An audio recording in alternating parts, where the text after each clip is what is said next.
नमस्कार। देश का सबसे पुराना चैनल, देश का सबसे भरोसेमंद चैनल और देश के इसी सबसे पुराने और भरोसेमंद चैनल पर बहस के नंबर 1 और सबसे पुराने शो ताल ठोक में आपका स्वागत है। मैं हूं दीपक चौरसिया।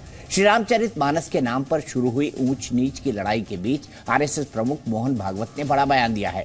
उन्होंने कहा कि जातियों को कुछ पंडितों ने बनाया है, इसका ईश्वर से कोई लेना देना नहीं है। उसके बाद उनके कहे पंडित शब्द पर घमासान शुरू हो गया तो आरएसएस के प्रचार प्रमुख सुनील आंबेकर सामने आए और उन्होंने साफ कह दिया कि मराठी में ये भाषण दिया गया है और मराठी में पंडित का मतलब विद्वान से होता है। यानी कुछ विद्वानों ने जाति की व्यवस्था की बात कही और आरएसएस प्रमुख के कहने का मतलब भी कुछ विद्वानों से ही था।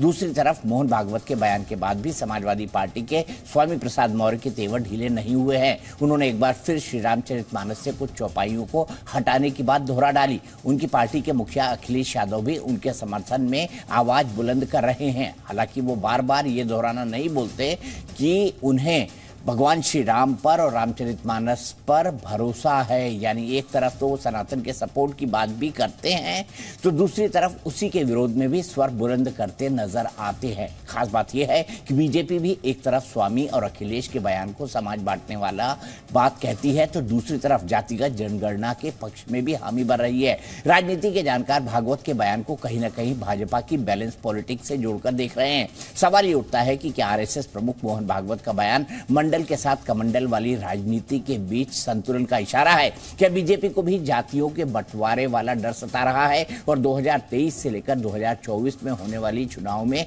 जातियों को साधना और बांधना सभी राजनीतिक दलों के लिए बड़ी चुनावी चुनौती होगी? ऐसे ही धधकती सवालों पर हम ठोकेंगे ताल, लेकिन पहले ये टीजर रिपोर्ट।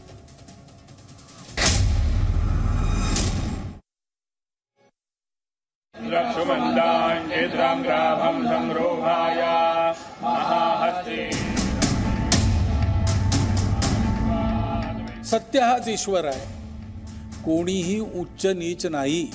शास्त्रांचा आधार घेऊन पंडित लोक जे सांगत असतात ते खोटं आहे। जाती जातीच्या श्रेष्ठत्वाच्या कल्पनेमध्ये उच्च नीचतेच्या भोवऱ्यात अडकून आपण भ्रमिष्ट झालो आहोत। हा भ्रम दूर करायचा है। समाज तोड़ने का काम कौन कर रहा है? आपके लोग कर रहे हैं ना। तो सबसे पहले ये बात आप अपने लोगों को जो सत्ता पे बैठे उनको समझाइए, चाहे केंद्र में हो या चाहे राज्यों में हो। कांग्रेस ने मुगलों के और मुगलों के बाद में अंग्रेजों की परिपाटी पे कांग्रेस चलती आई है। जाति बिरादरी पे लड़ाना, जाति बिरादरी पे बांटना लोगों को।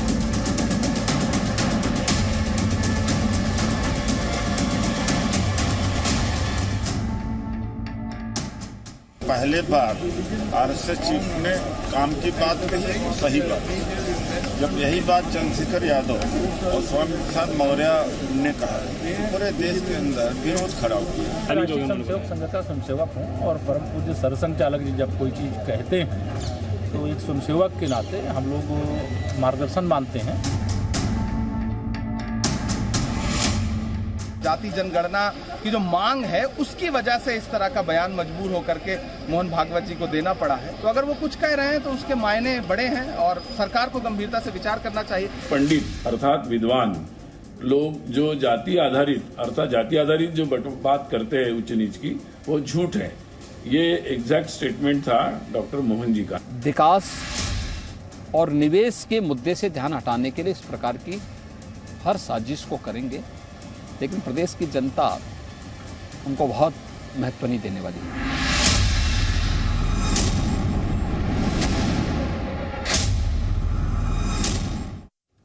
तो सवाल है कि जाति किसने बनाई?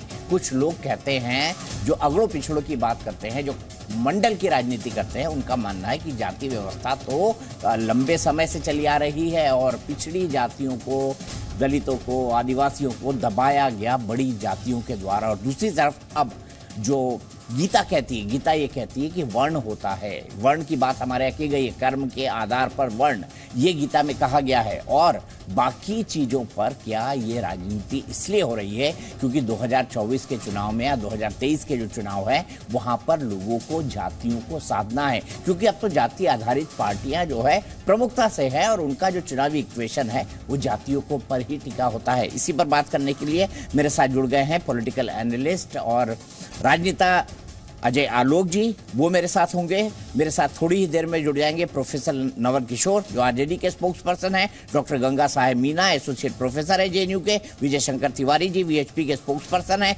धर्मवीर चौधरी जी बीएसपी के नेता हैं, DK Dubey ji political analyst हैं और साथ ही साथ वो जो है आरएसएस की तरफ भी झुकाव रखते हैं, अजय उपाध्याय जी कांग्रेस के राष्ट्रीय प्रवक्ता भी मेरे साथ हैं। लेकिन सबसे पहले मैं शुरू करना चाहूँगा और सबसे पहले मेरी बात जो है वो होगी आज और महत्व वाली बात कांग्रेस के प्रवक्ता अजय उपाध्याय से। अजय जी, आप भी तो आप क्या मानते हैं मोहन भागवत का बयान ये बिल्कुल ठीक है? जाति व्यवस्था तो हमारे यहाँ पर शास्त्रों में कहीं थी नहीं। दीपक भाई, आप तो विद्वान पत्रकार हैं और आपका एक अलग एनालिसिस अपने समय से रहा है, सदैव आपने देखा भी है और हम लोग बड़ा प्रशंसा भी आपका करते रहे हैं। जो परिस्थितियां हैं सबके सामने हैं। आज जो है जिस तरह मोहन भागवत जी का ये बयान आया है, विवादित बयान, इससे पहले भी वो कई बयान दे चुके हैं। मैं सिर्फ फिर से 1-2 मिनट में जल्दी से कराना चाहूंगा आपके सामने। आरक्षण नीति पर पुनर्विचार की आवश्यकता इन्होंने कही थी कुछ दिन पहले जब बिहार का इलेक्शन हो रहा था और ये लगातार इस पर प्रयास कर रहे थे। पति पत्नी के संबंध सौदा है, करार है और पत्नी यदि उस सौदे को नहीं व्यवहार में लाएगी तो पति जो है उसको छोड़ सकता है, त्याग सकता है। ये भागवत साहब का बयान है, आरएसएस का बयान है। सबको पता है कैसे मनुस्मृति से देश चलना चाहिए, देश से संविधान से देश नहीं चलना चाहिए। ये आरएसएस के पुराने विचार हैं और इस पर कई बार चर्चाएं हम आपके बीच रखी जा चुकी है। जो पुराने विचार रिलेवेंट नहीं रहे, आपने बिहार वाली बात की, बिहार वाली बात कब की है? 2015 की। और उसके बाद आरएसएस ने अजय भाई क्लेरिफाई भी कर दिया था कि आरक्षण से छेड़छाड़ का बीजेपी ने भी कहा था और आरएसएस ने भी कहा था हमारा कोई इरादा नहीं है। आज का विचार कोई ऐसा नहीं है, क्रोनोलॉजी समझिए, इसीलिए मैंने पुराना विचार रखा है क्योंकि आज का विचार भी कहीं ना कहीं उससे जुड़ा हुआ है। जनगणना का बिहार में प्रयास हो रहा है, बाकी राज्यों में मांग हो रही है, केंद्र सरकार उस पर ऑलरेडी जनगणना को अपने नीचे दबा के बैठी हुई है, उस फाइल को खोलना नहीं चाहती।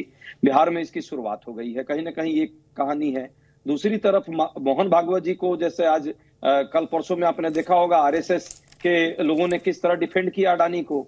तो ये अडानी का जो ये महा घोटाला जो है, जो पीएम लिंक्ड घोटाला है, वो कहीं मार्केट में ना आया। हो सकता था आज डिबेट आप उसी पर मजबूरी में करते, लेकिन एक नया इशू इन्होंने दिया है ताकि डिबेट डाइवर्ट हो। तो एक इशू है, पुजारियों पर प्रहार करिए, पंडितों पर प्रहार करिए, समाज में यदि छुआछूत की कोई व्यवस्था है उस पर भी प्रहार कीजिए, कोई दिक्कत नहीं है। लेकिन ये भी सच्चाई को स्वीकारिए कि आप जो है जाति आरक्षण के विरुद्ध रहे हैं।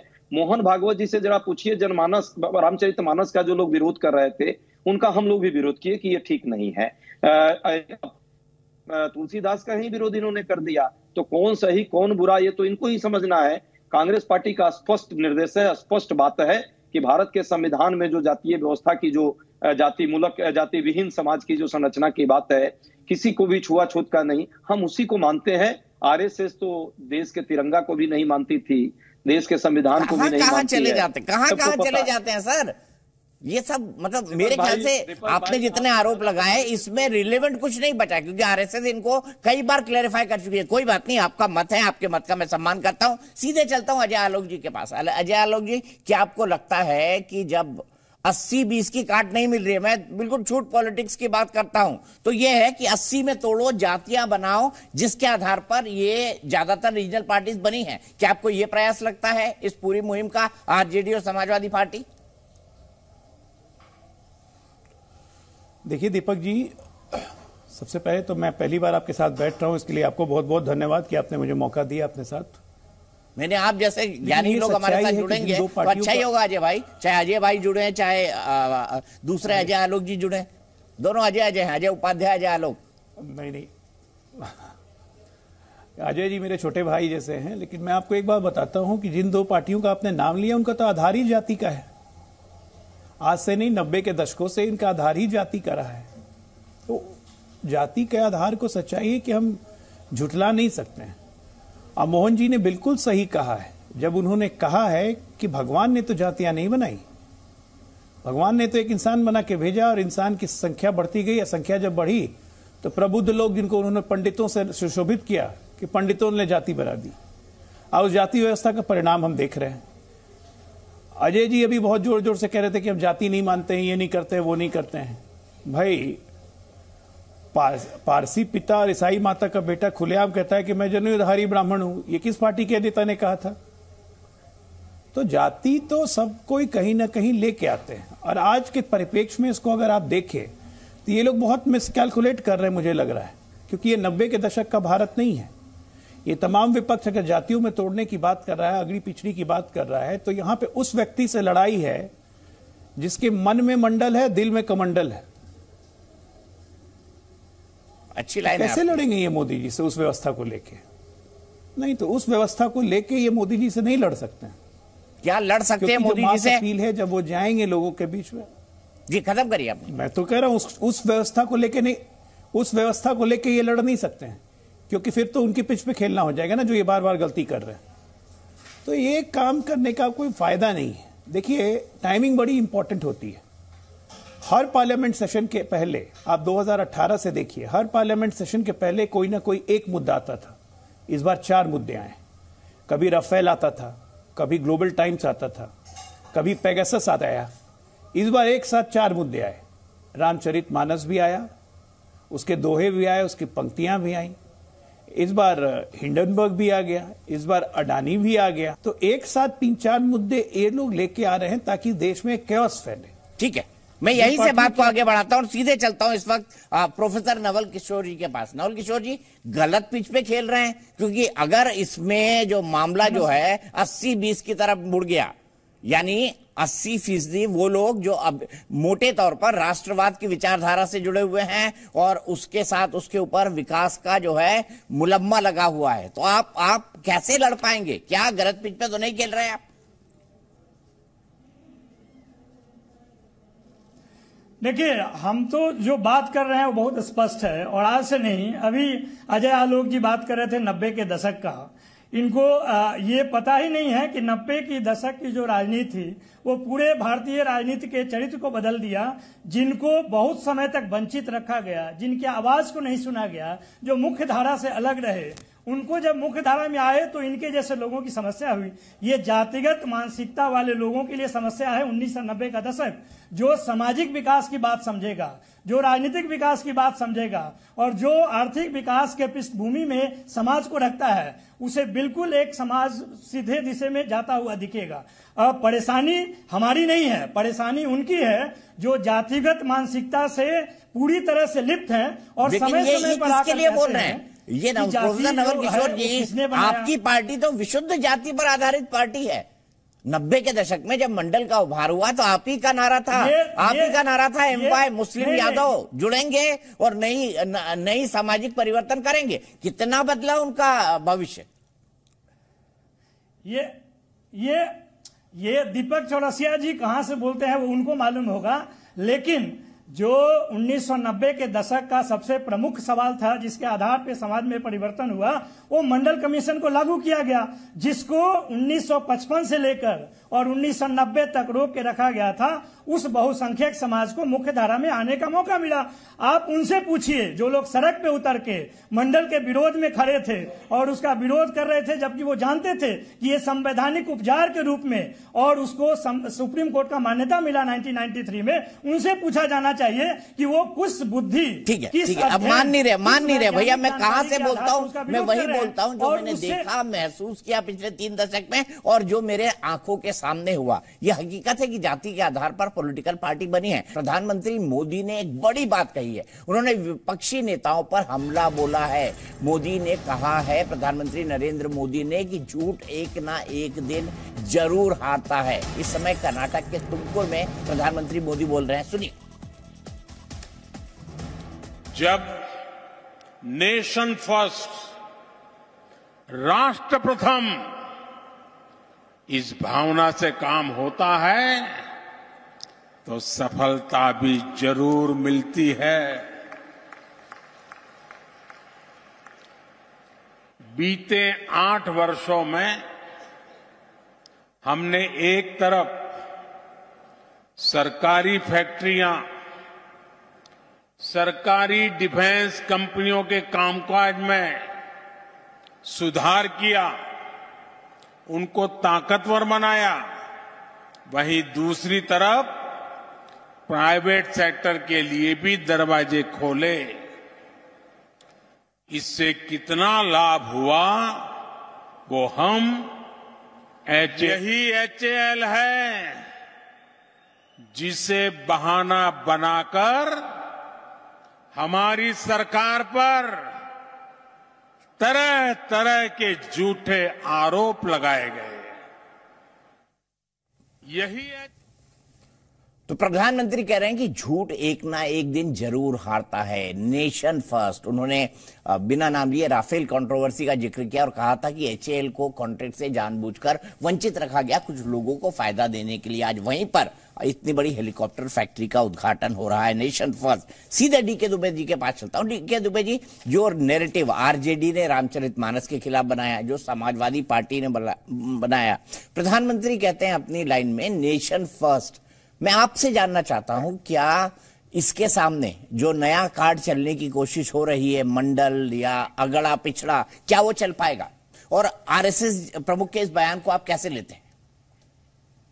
देखिए, पूज्य सरसंघ चालक जी जब इस बात को कहते हैं तो बात बिल्कुल क्लियर है कि वो बुद्धिजनों मराठी में बात कर रहे हैं, तो बुद्धिजीवियों की बात कर रहे हैं जो इंटरप्रिटेशन कर रहे हैं, जिन्होंने इंटरप्रिटेशन करके समाज को जातियों में विभक्त किया। ये उनके ऊपर सीधा सीधा उनका प्रहार है। दूसरी बात यह है कि जब नेशन फर्स्ट देश में इस समय पिछले 8 वर्षों से प्रिवेल कर चुका है, तो ये तमाम तरह की बॉलिंग कर रहे हैं और इनको ये समझ ही नहीं आ रहा है कि ये बॉलिंग करें कौन सी पिच पर। और ये जो मैं अभी जो समझ पा रहा हूं, अखिलेश यादव जी जब जिस समय बात कर रहे हैं तो वो खुद कंफ्यूज हैं। एक तरफ तो रामचरितमानस को वो सत्य बताते हैं, कहते हैं नहीं मैं उनके साथ हूं, दूसरी तरफ कहते हैं गलत को गलत हूं। तो किसको गलत कहने की कोशिश कर रहे हैं और किसको सही कहने की कोशिश कर रहे हैं, पहले वो निर्णय तो कर लें ये लोग। सीधी सी बात है, ये राम के साथ हैं या राम के विरुद्ध हैं, ये तय कर लें, उसके बाद कुछ आगे कहना चाहिए। जब तक ये कंफ्यूज है तो मुझे लगता है कि ये कहीं ना कहीं जो आज की सत्ता है उस सत्ता को लाभ ही दे रहे हैं, ये कहीं से सत्ता को नुकसान नहीं पहुंचा पा रहे। इनके पास विषय ही नहीं है। इनके पास जिस समय विषय आ जाएंगे कि ये सत्ता को प्रश्न चिन्ह लगा पाएंगे, उसके बाद कुछ करने योग्य होंगे ना। तो मेरा मानना है कि चूंकि जमीन पर कुछ काम दिख नहीं रहा है, इसलिए मीडिया में परमानेंट बने रहें, उसके लिए कुछ ना कुछ शगुफे छोड़ते रहते हैं। उनमें से एक शगुफा ये भी है। यही मौर्य जी रामचरितमानस को सर पर रखकर चुनाव लड़ रहे थे। इनकी पुत्री बीजेपी से जब चुनाव लड़ रही थी तो सर पर रामचरितमानस रखे हुए थी और बोले कि हम तो राम भक्त हैं। और आज इनको राम में बहुत कुछ कमियां दिखाई पड़ रही, रामचरितमानस में बहुत कुछ कमियां दिखाई पड़ रही। तो मुझे लगता है कि ये इनका जो अपना स्टैंड है, इस स्टैंड पर पहले तो ये तय करें कि ये राममय है या नहीं है, ठीक है, ये विरोधी है या साथ में है। ठीक है, सीधे गंगा साय जी के पास चलते हैं। गंगा साय जी, एक मैसेज जो भारतीय जनता पार्टी देगी कि भाई ये तो राम के खिलाफ है, कैसे चल पाएगी फिर ये अगड़े और पिछड़ों की राजनीति? क्योंकि आपने देखा अभी सिर्फ शिलाएं आई हैं, अभी राम मंदिर का उद्घाटन नहीं हुआ है जो 2024 में होने वाला है मकर संक्रांति के दिन। लेकिन शिलाएं जो नेपाल से आई उसके लिए इतनी भावना दिखाई दी उत्तर प्रदेश के अंदर, बिहार के अंदर। क्या ये नया नैरेटिव चल पाएगा? आप बताइए, आपका विश्लेषण क्या कहता है? गंगा साय जी। माफ कीजिए, मैं आपका सवाल नहीं सुन पाया, एक बार फिर से मैं ये कह रहा हूं कि क्या ये नैरेटिव चल पाएगा? ये नैरेटिव चल पाएगा जातिवाद का, जब राम मंदिर बन रहा है और रामचरितमानस पर सवाल उठाया जा रहा है। वाल्मीकि जी की रामायण पर सवाल नहीं उठाया जा रहा है, रामचरितमानस पर उठाया जा रहा है, गोस्वामी तुलसीदास पर उठाया। ये नैरेटिव चल पाएगा आज के दौर की राजनीति में? मेरे ख्याल से इसमें ना ये स्पष्टता लाने की आवश्यकता है कि देखिए, जाति तो इस समाज की एक सच्चाई है। जाति विद्यमान है हमारे समाज में, हजारों साल से है और आज भी है। लेकिन ये समाजवादी पार्टी, बहुजन समाज पार्टी और दूसरी पार्टियां जो जाति मुक्ति का दावा करती है या जाति मुक्ति के संघर्ष का दावा करती है, उनको ये तय करना है कि वो किस तरह की राजनीति करना चाहती हैं।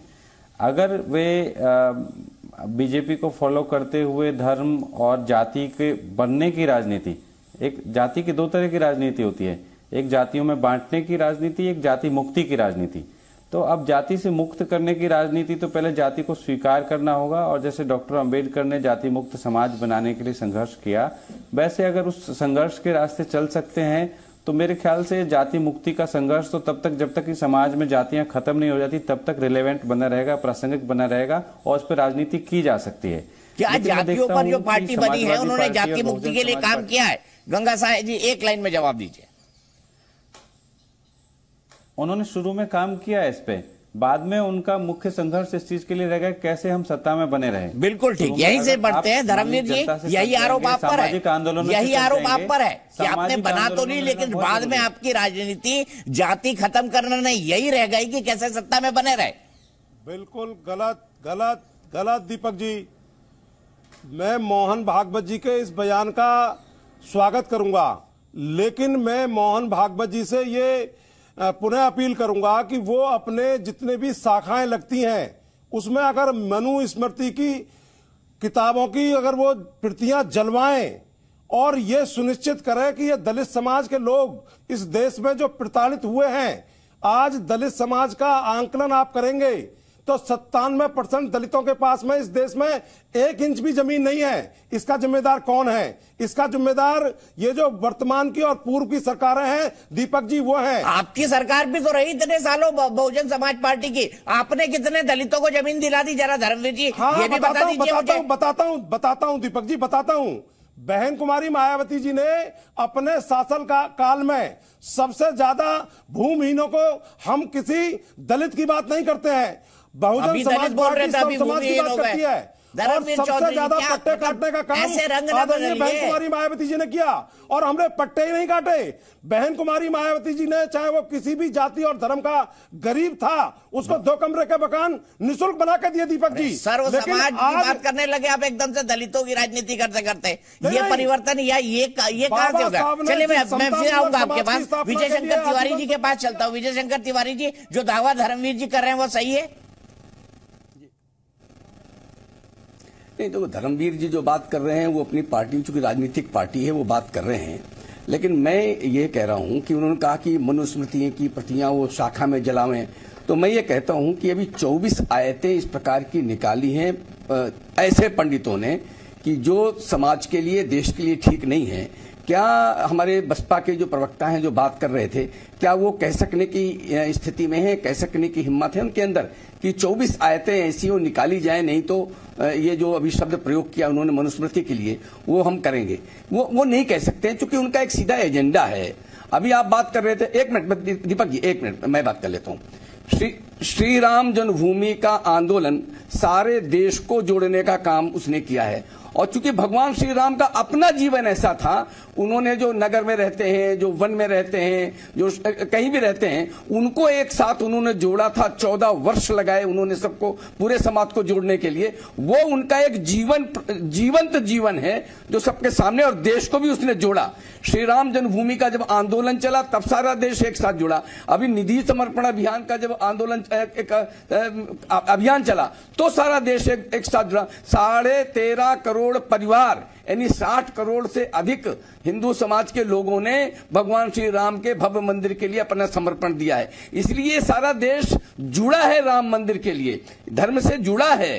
तो इसलिए ये लोग जो तोड़ने की बार बार कोशिश कर रहे हैं, ये इनका अभियान सफल नहीं होगा। ठीक है, तोड़ने का अभियान सफल नहीं होगा। मैं सीधे यहां से प्रोफेसर नवल किशोर के पास चलता हूं। नवल किशोर जी, मैंने आपसे कहा था कि क्या आप बीजेपी के पिच पर तो नहीं खेलने लग गए जब आप जाति की बात कर रहे हैं? रामचरितमानस के अंदर क्या गलतियां हैं इसकी बात कर रहे हैं। मैं आपसे सिर्फ सीधा सवाल जानना चाहता हूं, क्या इसके आधार पर आपको लगता है इस बदले हुए भारत में आपको वोट मिल पाएगा? देखिए, जिस बदले हुए भारत की बात करते हैं और जिस नए भारत की बात भारतीय जनता पार्टी करती है और विकास के नाम पे वो तमाम तरह के जुमलेबाजी करती है, वो अपने प्रधानमंत्री उम्मीदवार को जब लॉन्च करते हैं तो कहते हैं पिछड़े समाज से हैं। जब राष्ट्रपति का चुनाव होता है तो उसमें दलित लाते हैं, उसमें मूल निवासी आदिवासी लाते हैं। देखिए, आप जिस तरह पे, जिस तर्ज पे आप भी तो यही चाहते हैं ना। हम लोग का सीधा सा सवाल है नवल किशोर जी, आप लोग भी यही चाहते हैं ना कि इनको समाज की मुख्य धारा के साथ जोड़ा जाए? नहीं, आपको तो स्वागत करना चाहिए इसका। नहीं दीपक जी, हम लोग चाहते हैं सुन लीजिए पहले, हम लोग क्या चाहते हैं, हम लोग से सुनिए ना, आप क्यों बताते हैं। हम लोग ये चाहते हैं कि जो जातिगत गैर बराबरी है वो समाप्त होनी चाहिए। उसमें जो संवैधानिक रास्ते दिए गए हैं उसके आधार पे उसका उपचार होना चाहिए। जिस आरक्षण को आप नौकरी देने का माध्यम मानते हैं वो नौकरी देने का माध्यम नहीं है, समाज के बड़े हिस्से को मुख्य धारा में लाने का माध्यम है। जिस तरह का विकास है वो नीतियों के आधार पर उसके फैसले होने चाहिए। नीति कैसे बने सामाजिक उत्थान के लिए, उससे जातिगत जनगणना जरूरी है। लोगों को पता होना चाहिए कि किस समाज के लोग, किस जाति के लोग कितने हैं, और जो गैर बराबरी है उसका आधार कितना कौन सा है, उस आधार को जानने के लिए बड़े बड़े मैं सीधे नवल जी, मैं सीधे आलोक जी के पास चलता हूं। और आलोक जी मुझे बताइए, नवल जी कह रहे हैं कि जातिगत गैर बराबरी खत्म होनी चाहिए। 2 दशक के 1.5 दशक तक लालू यादव जी की सरकार थी और इसी के नाम पर, इसी एजेंडे के साथ जो है सत्ता में आई थी। क्या ये जातिगत गैर बराबरी खत्म हुई बिहार में? आप खुद वहीं से आते हैं। देखिए, जातिगत गैर बराबरी सच्चाई यही है, वास्तविकता ये है कि अभी तक खत्म नहीं हुई है। जहां तक आप बिहार की बात करेंगे तभी उपेंद्र कुशवाहा जी ने बहुत अच्छी बात बोली कि भाई 2 ही परिवार का शासन रहा पिछले 33 साल से। दोनों ही परिवार जाति विरोधी थे, जाति को मुक्त करने की बात करते थे, लेकिन दोनों परिवार ने जाति का पोषण ही किया। ये मेरे शब्द तो है नहीं, उपेंद्र कुशवाहा जी के, इनके अलायंस में भी 2 परिवार, मतलब 15 साल लालू राबड़ी, 15 साल नीतीश कुमार। वो चले गए ना भाजपा। आज के कुछ दिन पहले तक नवल किशोर जी कहते थे, अभी तो कुछ कहते थे ना नवल किशोर जी, शासक वर्ग बोल रहे थे। अरे अब एक मिनट नवल जी, मैं आपके बीच में तो बोल नहीं रहा था, मैं आपके बीच में तो बोल नहीं रहा था। आपकी अपनी विफलता, अरे भैया मैं भी और बताता हूँ। अरे मेरी विफलता छोड़िए ना, बताइए ना, मेरी विफलता आपकी सफलता नहीं हो सकती। का आधार क्या है? मेरी विफलता आपकी पिताजी कहाँ थे? दीपक जी ऐसे बहस नहीं होती। नवल किशोर जी, आपके बीच में कोई नहीं बोला। नवल किशोर जी प्लीज, आप प्रोफेसर हैं, ऐसा ना करिए। आप प्रोफेसर हैं, समझदार हैं, बहुत अच्छे ज्ञानी प्रवक्ता हैं। ऐसे ही बात सुनते रहे इनका, ठीक है। नहीं, अरे दीपक जी, अरे एक मिनट, आप अपने टाइम पर काउंटर कीजिएगा, जवाब दीजिएगा। मैं सबको पूरा वक्त देता हूँ प्रोफेसर साहब, आपको पता है मैं सबको पूरा वक्त देता हूं और कोशिश करता हूं कि जब तक बहुत वाजिब सवाल ना हो मैं क्रॉस क्वेश्चनिंग ना करूं। अजय आलोक जी कंप्लीट करिए अपनी बात। मैंने कहा कि क्या 15 साल में जातिगत गैर बराबरी लालू यादव और या उनकी जो सरकारें चलती रही उन्होंने खत्म की? बिल्कुल नहीं की। और मैं तो ये बता रहा हूं कि नीतीश जी की पार्टी का, समता पार्टी का जन्म क्यों हुआ? नीतीश जी की समता पार्टी का जन्म क्यों हुआ 1993 में? क्योंकि जब मंडल कमीशन लागू हो रहा था तो क्या ये सच्चाई नहीं है कि अति पिछड़ों का हक लालू जी नहीं दे रहे थे, एनेक्सर 2 लागू नहीं कर रहे थे, कर्पूरी फार्मूला लागू नहीं कर रहे थे? इसी के कारण नीतीश जी अति पिछड़ों की बात करते हुए अलग हट गए कि सिर्फ ओबीसी को आरक्षण क्यों मिले। उस ओबीसी में जो बिहार में 3 जाति आती थी, यादव, कुर्मी या कोयरी, वो कुर्मी होते हुए भी अति पिछड़ों की बात करते हुए उन्होंने समता पार्टी बना डाली। आज अति पिछड़ों का आरक्षण मिल रहा है। तो ये जातिगत गैर बराबरी तो शुरू से होती रही है, चाहे उत्तर प्रदेश हो, चाहे बिहार हो, चाहे राजस्थान हो। और सबसे बड़ी बात कि जातियों का पोषण करने वाले यही सो कॉल्ड जातिवादी नेता रहे। आज ओबीसी कमीशन किसने बनाया? नरेंद्र मोदी जी ने बनाया। क्यों बनाया? क्योंकि इसी मंडल कमीशन की रिपोर्ट्स को अच्छी तरह से हम लागू कर सकें, एनेक्सर 1, एनेक्सर 2, जो बेसिक कर्पूरी ठाकुर और मंडल का फॉर्मूला था, ताकि समाज के उन लोगों को जगह मिल सके जो आज तक वंचित हैं। भाई आज आप देखिए कि ये आरक्षण व्यवस्था का फायदा क्रीमी लेयर ऑफ ओबीसीज में सिमट के रह गया है। अति पिछड़ों को कुछ मिला ही नहीं। इस अति पिछड़ों के हक की लड़ाई के लिए अगर नरेंद्र मोदी सामने आते हैं, क्योंकि वो दर्द समझते हैं, ओबीसी कमीशन बनाते हैं, तो उनका विरोध होता है। मैंने क्या बोला कि ये लोग किसकी पिच पे खेल रहे हैं? उस व्यक्ति के पिच पे खेल रहे हैं जिसके मन में मंडल है और दिल में कमंडल है। तो संभल के चलिए। और 90 के दशकों को मैं इसलिए कह रहा हूं कि 90 का दशक अब नहीं चलेगा, क्योंकि उस वक्त मन कमंडल और कमंडल की लड़ाई लोगों ने करवा दी थी। अब ये लड़ाई नहीं है, अब मंडल और कमंडल मिल के चल रहे हैं। तो इनको मेरे हिसाब से विपक्ष को चाहिए कि जरा उस नैरेटिव की तरफ भी ध्यान दें, क्योंकि अब वो नैरेटिव नहीं उठने वाला है वापस। यादव, मुसलमान, ये वो ओवैसी उस नैरेटिव को भी कैंसिल कर रहे हैं। इनको खतरा ये भी है, जिस तरह से यहां पे ओवैसी बीज बो रहे हैं, मुस्लिम लीग पार्ट 2 बनने का खतरा है। उससे सबसे बड़ा डैमेज इन्हीं सो कॉल्ड सेकुलर छदम धर्मनिरपेक्ष पार्टी, क्योंकि पंथ निरपेक्ष तो ये कभी हुए नहीं, ठीक है, धर्मनिरपेक्ष पार्टियों को इसी में खतरा है। ठीक है, मैं अजय उपाध्याय जी के पास इसी सवाल के साथ आना चाहूंगा कि आपने धर्मनिरपेक्ष राजनीति के नाम पर लंबे समय तक राजनीति की, सांप्रदायिक ताकतों को रोक के रखने के नाम पर लंबे समय राजनीति की। लेकिन अजय उपाध्याय जी, मैं आपसे जानना चाहता हूं, आप भी तो जब वोट पढ़ते हैं और अपने कैंडिडेट चुनते हैं तो देखते हैं ना कि इस जाति के 40% तो चलो इस जाति को टिकट दो, उसके 20% तो इसको टिकट ना दो। ये क्या ये आपकी भी राजनीति की हकीकत नहीं है अजय उपाध्याय जी? देखिए दीपक भाई, जातीय राजनीति में जाति की भूमिका ये कोई आज की सच्चाई नहीं है, ये वर्षों से सच्चाई है। और ये मेरी पार्टी और आपकी पार्टी और इनकी पार्टी नहीं, समाज की सच्चाई है जिसको सभी पार्टियां रिप्रेजेंट करती हैं और कहीं ना कहीं वो रिप्रेजेंटेशन आता है।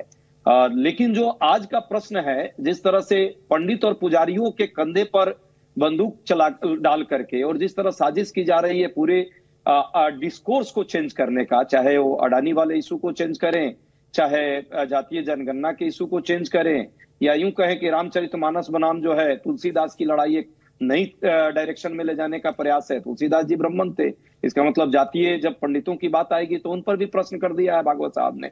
मैं तो भागवत साहब से पूछना चाहता हूं, विनम्र अनुरोध करके, वो बड़े विद्वान व्यक्ति हैं, आरएसएस में ये जो जाति का जो एक रिजिडिटी है, सभी पदों पर एक बड़े मुख्य जाति के लोग हैं जिस पर वो प्रश्न कर रहे थे, वहीं से सुधार की शुरुआत क्यों नहीं करते? किसी दलित को आरएसएस का प्रमुख क्यों नहीं बनाते? किसी महिला को आरएसएस का प्रमुख क्यों नहीं बनाते? ठीक है अजय उपाध्याय जी, यही रुकते हैं, यहीं से बहस को आगे ले जाएंगे। क्या आरएसएस का चीफ कोई दलित या पिछड़ी जाति का होगा? अजय उपाध्याय जी ने यह सवाल उठाया। डीके दुबे जी, क्या यह सवाल वाजिब है? क्या आरएसएस के अंदर भी वर्ण व्यवस्था या जाति व्यवस्था है? दुबे साहब देखिए, जिस समय शाखा शुरू होती है तो सबसे पहला काम शाखा में होता है कि सरनेम हटा दिया जाता है। आपका नाम दीपक चौरसिया है, अगर आप संघ की शाखा में जाएंगे तो संघ की शाखा वाले आपको दीपक जी कहेंगे। और ये बात कोई नई नहीं है। डॉक्टर अंबेडकर एक बार संघ के कार्यक्रम में गए और उनको बुलाया जाता, जैसे आज भी बुलाते हैं तो प्रमुख लोगों को बुलाया जाता था। उस समय संघ के स्वयंसेवकों के साथ वो बैठे, उन्होंने सबका परिचय लिया और बार बार पूरा नाम पूछने की आग्रह किया, लेकिन एक भी स्वयंसेवक ने पूरा नाम नहीं बताया।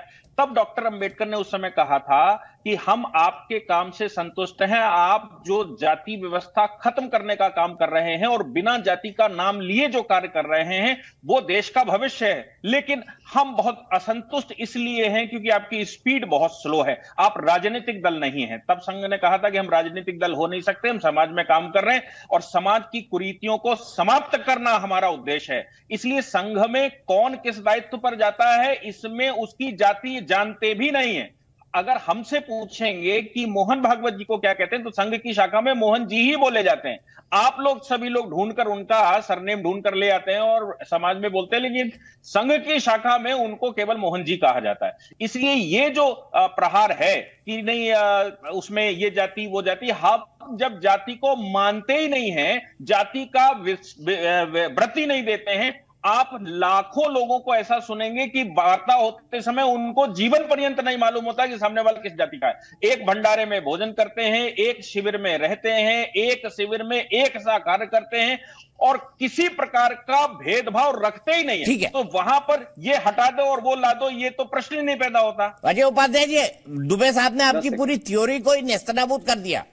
नहीं, डीके दुबे साहब पहले तो डीके यहीं से शुरू करते, मोहन भागवत साहब मोहन हो जाते, और अभी एक सुनील अंबेडकर की भी बात आ रही है, प्रचार प्रमुख आरएसएस आप दिखा रहे हैं। सुनील अंबेडकर तो अंबेडकर हटा देते, अंबेडकर हटा देते।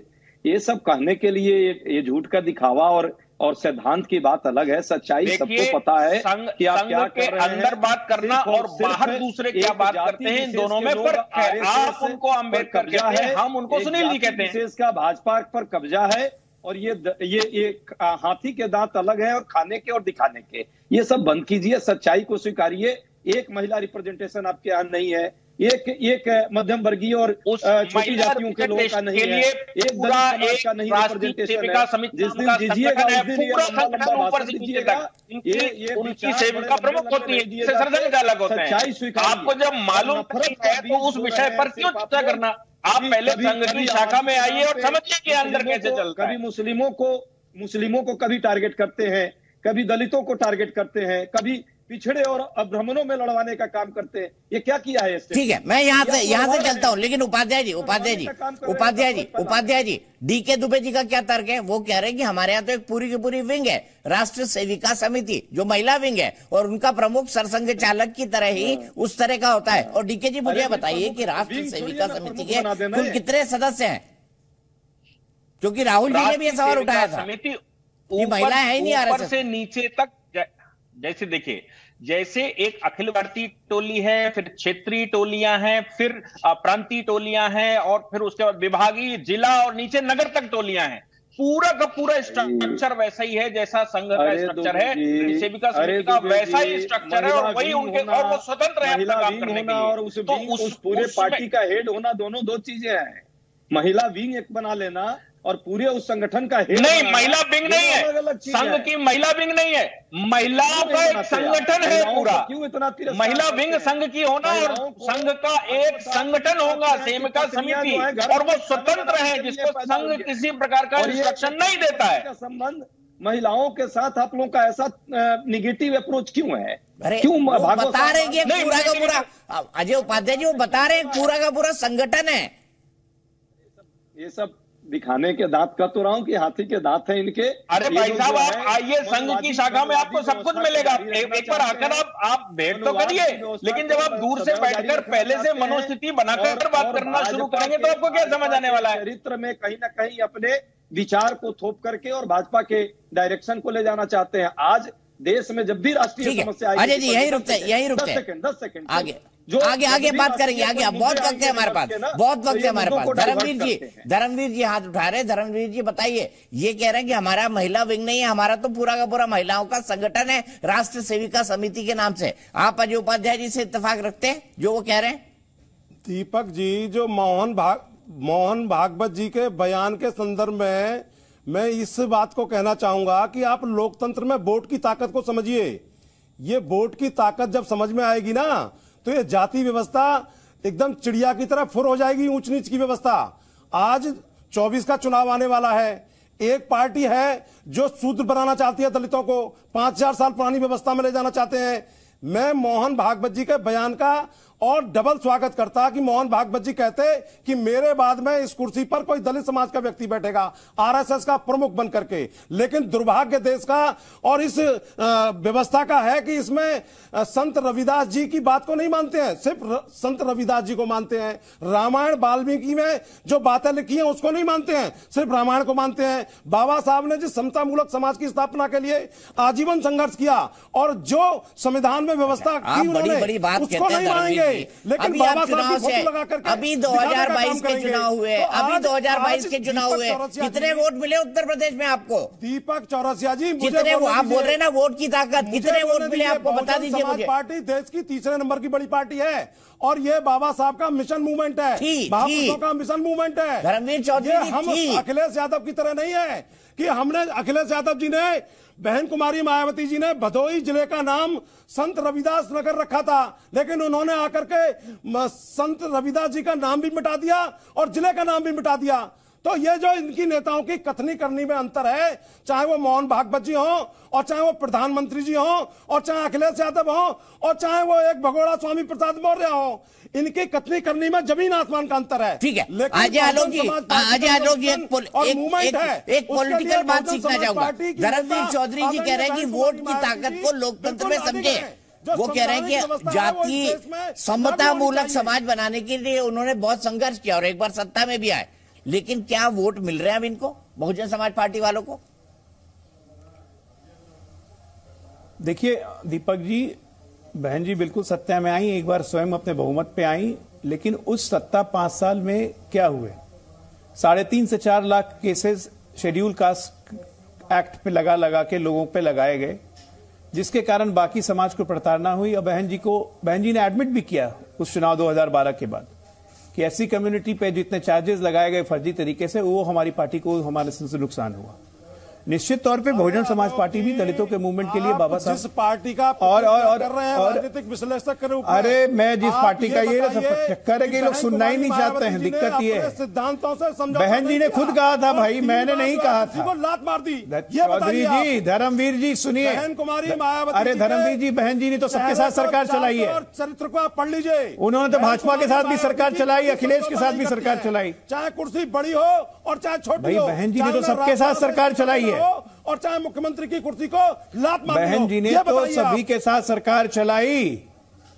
काशीराम जी कहते थे कि मेरे लिए चुनाव मौका है ताकि मैं अपने लोगों को संगठित कर सकूं। तो 5000 हर चुनाव में मेरे लोग ज्यादा से ज्यादा संगठित हो जाते हैं, और इसीलिए बहन जी ने इसीलिए भाजपा के साथ भी सरकार चलाई। बहन जी ने मुलायम सिंह यादव के साथ भी सरकार चलाई। अरे भाई, बात आप प्रश्न नहीं समझ रहे दीपक जी का। दीपक जी का प्रश्न है कि आप सत्ता में थे तो क्या आप जाति विहीन कर सके समाज को? नहीं, प्रयास भी नहीं किया, प्रयास भी नहीं किया, घाट पे पानी पिलाया भाई, प्रयास भी नहीं किया। इसमें कोई शक नहीं है कि दलितों को ताकत दी, दलितों को चेतना दी, लेकिन प्रयास नहीं किया कि जाति विहीन समाज बने।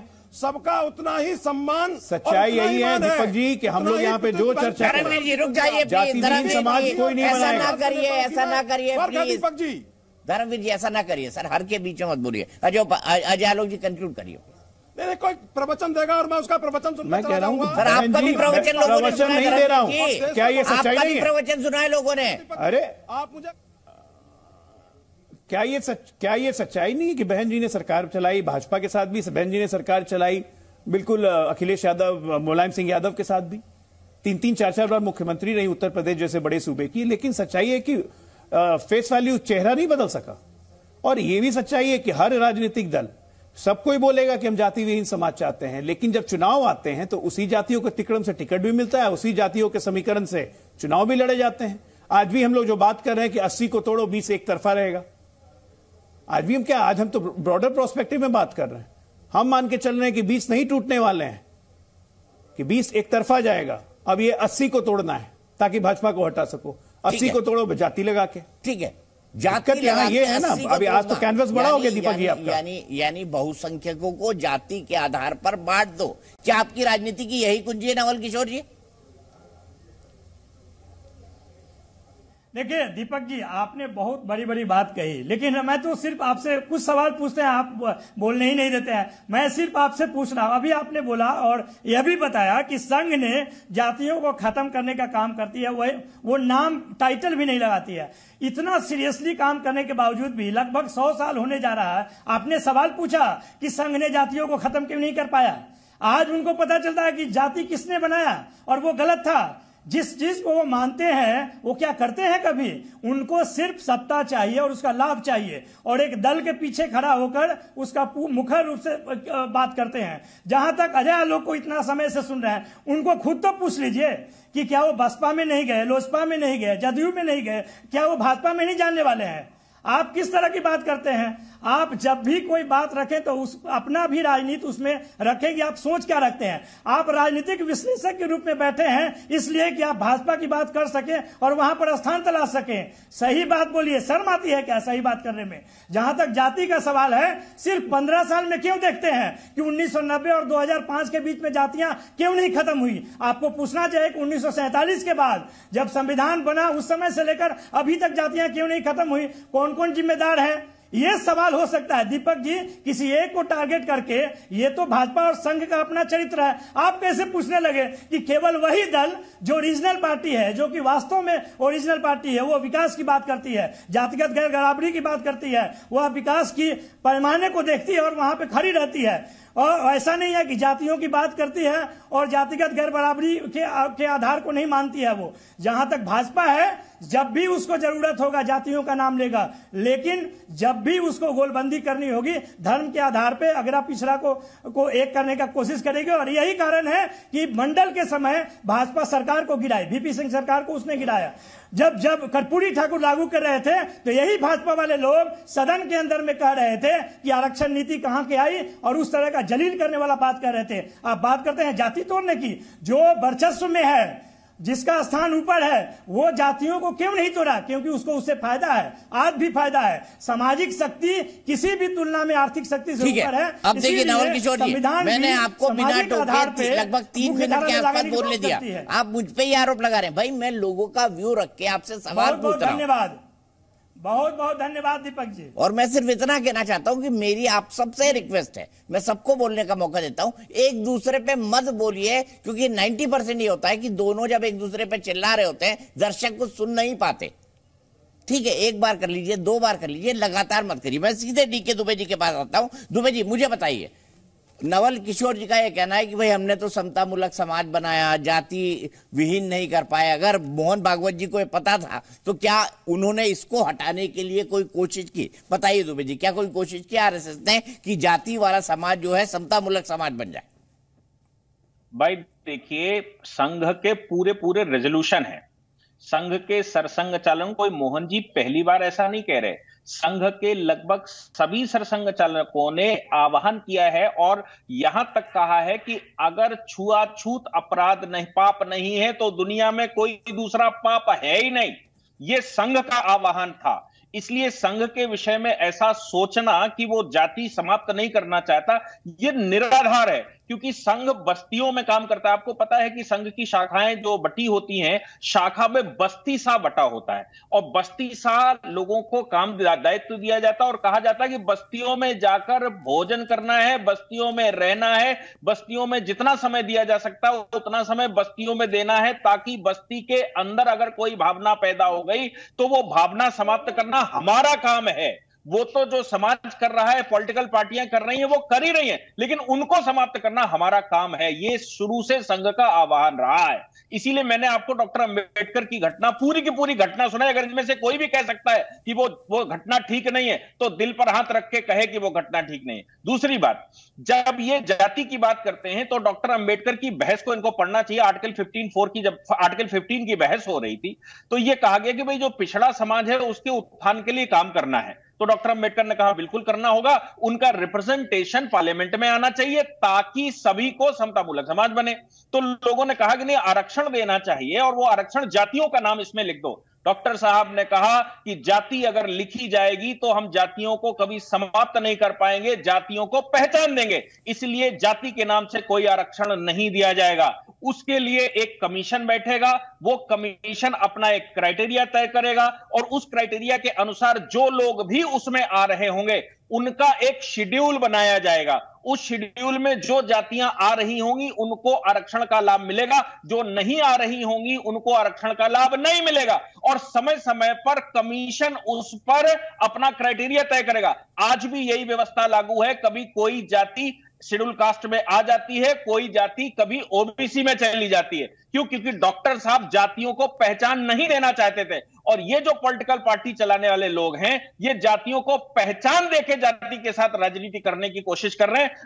अभी डॉक्टर मोहन भागवत जी जो कह रहे थे वो कुछ नहीं, सिर्फ डॉक्टर अंबेडकर की बात को रिपीट कर रहे हैं। वो कुछ नहीं, सिर्फ महर्षि रविदास जी की बात का रिपीट कर रहे हैं, इसके अलावा वो कुछ नहीं कर रहे हैं। इसलिए संघ पर इस प्रकार का प्रश्न खड़ा करने से पहले संघ की शाखा में जाना चाहिए, संघ के रेजोल्यूशंस को पढ़ना चाहिए, संघ का व्यवहारिक स्वरूप देखना चाहिए, उसके बाद ही कोई कमेंट करने मैं सीधे प्रोफेसर गंगा साय के पास चलता हूं। गंगा साय जी, ये सवाल सुनिएगा ध्यान से। डीके दुबे जी ने एक पूरी अपनी स्थिति क्लियर की। मैं आपसे जानना चाहता हूं, आरएसएस पर जो आरोप लगता है कि जातिवादी संगठन है, सिर्फ अपर कास्ट चलते हैं, क्या डीके दुबे जी की आप बात से आप सहमत है? और दूसरा, अंबेडकर जी ने क्या डिबेट के वक्त जो डिबेट हुई लोगों को आरक्षण देने के बाद यही वर्बेटम बातें कोर्ट की? एज एन एक्सपर्ट मैं आपसे जानना चाहता हूं जो डीके दुबे साहब ने बताया, बताइए।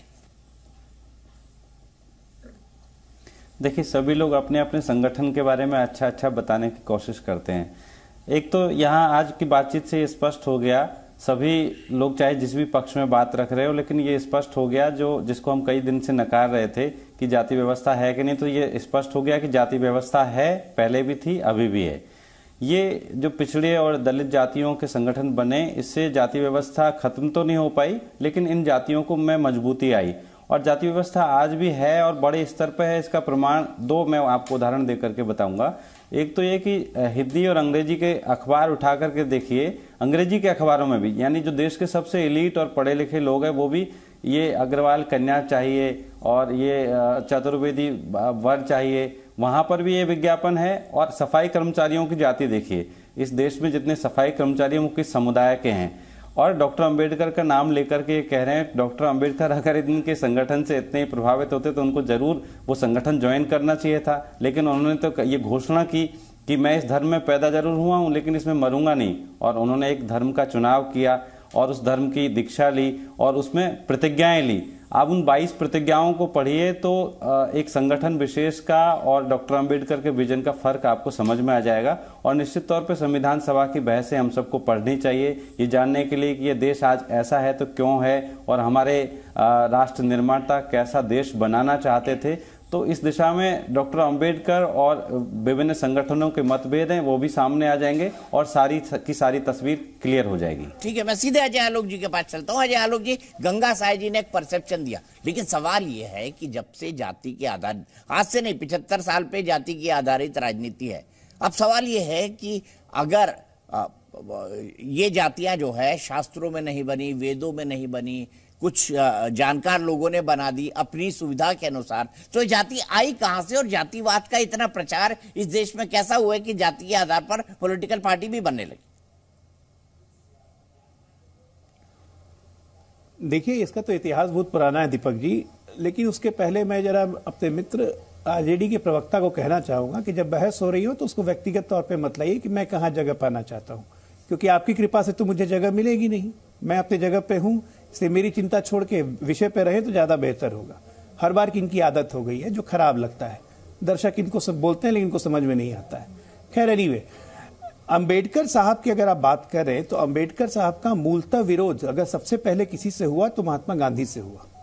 जब दलितों के अधिकार की बात आई और पूना पैक्ट की हम चर्चा करें, जब एक दलित को 2 वोट देने का अधिकार हुआ, गांधी जी बैठ गए धरने पे कि एक व्यक्ति को 2 वोट देने नहीं मिलेंगे। अंबेडकर जी के एनिहिलेशन ऑफ कास्ट पे बहुत अच्छे से लिखा हुआ है कि उस वक्त गांधी जी और उनके समर्थकों की संख्या बहुत थी और हम लोग कमजोर थे, हमारे लोग काहित हो जाता, इसीलिए मैंने गांधी जी की बात मान ली। कांग्रेस से लगातार उनका प्रतिकार इसी जातिवादी व्यवस्था के कारण होते रहा जो नेहरू जी चलाते रहे, और उसका अंततः परिणाम यह हुआ कि कांग्रेस पार्टी ने ही अंबेडकर जी को चुनाव हरवा दिया।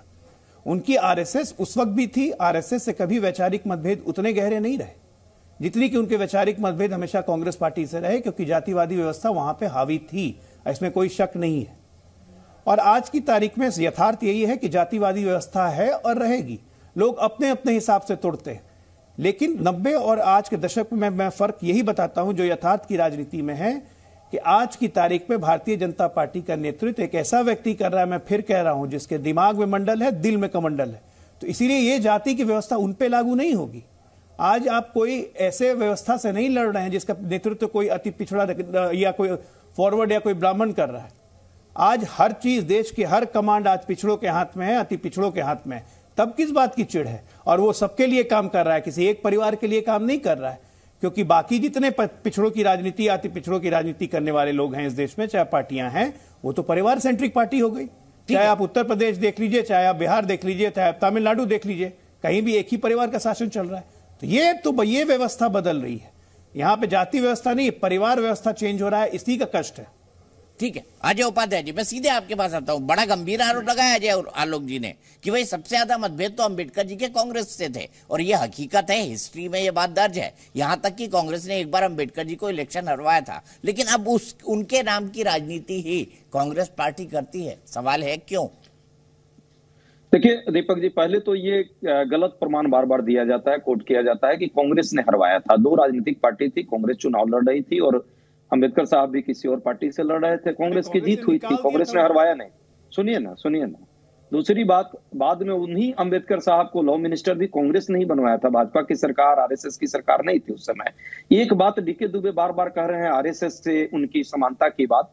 अरे भाई, जो हिंदूवादी व्यवस्था आप जो स्थापित करना चाहते हैं, हिंदू दर्शन वाली नहीं, जो मारकाट वाली, जो उपद्रव फैलाने वाली, जो जाति और धर्म को तोड़ने वाली, उस हिंदूवादी व्यवस्था के समानता, स्वतंत्रता और बंधुत्व जो उसमें नहीं है, उसके खिलाफ खुद अंबेडकर साहब थे। तीसरी बात, कहीं से भी आप कोट कर लीजिए। भागवत साहब ने भी बीच में एक बार कोट कर दिया था कि वो कहाँ पुणे में गए थे।